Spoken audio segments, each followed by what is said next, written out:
तो आज के इस गहरे विश्लेषण में आपका स्वागत है। आज हम दो ऐसी खबरों पर बात करने वाले हैं जो एक दूसरे से बिल्कुल अलग हैं, लेकिन इस वक्त पूरे देश में चर्चा का विषय बनी हुई हैं। सीधा, स्पष्ट और बिना किसी लाग लपेट के। चलिए इन जटिल घटनाक्रमों की तह तक जाते हैं और असली तथ्यों को समझने की कोशिश करते हैं। आज हम जिन मुख्य बिंदुओं पर बात करेंगे वो हैं: पहला, नर्मदा नदी हादसा; दूसरा, कोलकाता स्ट्रांग रूम विवाद।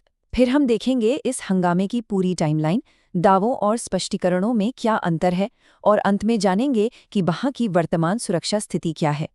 चलिए शुरुआत करते हैं हमारे पहले विषय से, नर्मदा नदी हादसा। मध्य प्रदेश में हुई एक बेहद भयानक नाव दुर्घटना। ये सच में एक ऐसी दुखद और हृदय विदारक घटना है जिसने हम सभी को भीतर तक झकझोर कर रख दिया है। अब जरा इस जगह की विशालता का अंदाजा लगाइए। मध्य प्रदेश में नर्मदा नदी पर बने इस डैम की ऊंचाई पूरे 70 मीटर है और इसकी लंबाई करीब 5.5 किलोमीटर। खूबसूरत पहाड़ और गहरी घाटियों से घिरा ये इलाका पर्यटकों के लिए एक बहुत बड़ा आकर्षण का केंद्र है। हर साल लाखों लोग यहाँ बोटिंग का मजा लेने आते हैं। लेकिन अफसोस, इस बार यही खूबसूरत जगह एक बहुत बड़े हादसे का गवाह बन गई। इस हादसे का असर सच कहूं तो बेहद दर्दनाक था। हुआ ये कि हादसे वाले दिन दिल्ली से लेकर सुदूर केरला तक के पर्यटक अपने परिवारों के साथ वहां छुट्टियां मनाने पहुंचे हुए थे। सब कुछ बिल्कुल सामान्य था, लेकिन फिर अचानक नाव पानी में डूबी और एक ही पल में कई परिवार उजड़ गए। किसी ने अपना जीवन साथी खो दिया तो किसी मासूम के सिर से उसकी मां का साया हमेशा के लिए उठ गया। ये एक ऐसी अकल्पनीय क्षति है जिसके बारे में सोचकर ही रोंगटे खड़े हो जाते हैं। अब रुख करते हैं हमारे दूसरे अहम विषय का, कोलकाता स्ट्रांग रूम विवाद। पश्चिम बंगाल में रात भर चला राजनीतिक ड्रामा। हम बात कर रहे हैं कोलकाता के भवानीपुर इलाके में मौजूद शेखावत स्कूल के स्ट्रांग रूम की। यहाँ रात भर एक ऐसा भारी राजनीतिक ड्रामा देखने को मिला जिसने पूरे राज्य का ध्यान अपनी ओर खींच लिया। आइए बिना किसी पक्षपात के बिल्कुल फैक्ट के आधार पर समझते हैं कि आखिर वहां हुआ क्या था। और इसे सही से समझने के लिए हंगामे की टाइमलाइन को देखना सबसे जरूरी है। चलिए 30 अप्रैल की उन घटनाओं की बारीकी से पड़ताल करते हैं जब एक आम सी चुनावी शाम अचानक एक बड़े हंगामे में तब्दील हो गई। तो देखिए, शुरुआत होती है रात 8 बजे, जब टीएमसी नेताओं का हंगामा शुरू होता है। ठीक 20 मिनट बाद यानी 8:20 पर चुनाव आयोग उन्हें शांत करने की कोशिश करता है, लेकिन बात नहीं बनती। रात 9 बजते बजते स्थिति और बिगड़ जाती है। वहां टीएमसी के साथ साथ बीजेपी के कार्यकर्ता भी भारी संख्या में जुटने लगते हैं और माहौल एकदम गर्मा जाता है।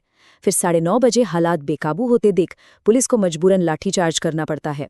और आखिरकार रात 12:30 बजे जाकर ये पूरा हाई वोल्टेज ड्रामा तब थोड़ा थमता है जब राज्य की मुख्यमंत्री वहां से बाहर निकलती हैं। इस पूरी घटना की गंभीरता को समझने के लिए बस इस एक नंबर पर गौर कीजिए, 4। जी हाँ, जब ये हंगामा अपने एकदम चरम पर था तब राज्य की मुख्यमंत्री ममता बनर्जी खुद वहां पहुंची और उन्होंने स्ट्रांग रूम परिसर के अंदर पूरे 4 घंटे का तनावपूर्ण समय बिताया। जाहिर है, मुख्यमंत्री का इतने लंबे समय तक वहां रुकना ये कोई छोटी मोटी बात तो बिल्कुल नहीं है। अब आते हैं दावों और स्पष्टीकरण पर। इतने बड़े हंगामे के बाद जाहिर सी बात है, आरोप प्रत्यारोप तो लगने ही थे। तो चलिए इन आरोपों और आधिकारिक जवाबों की गुत्थी को सुलझाते हैं और दोनों पक्षों को बिल्कुल आमने सामने रखकर देखते हैं।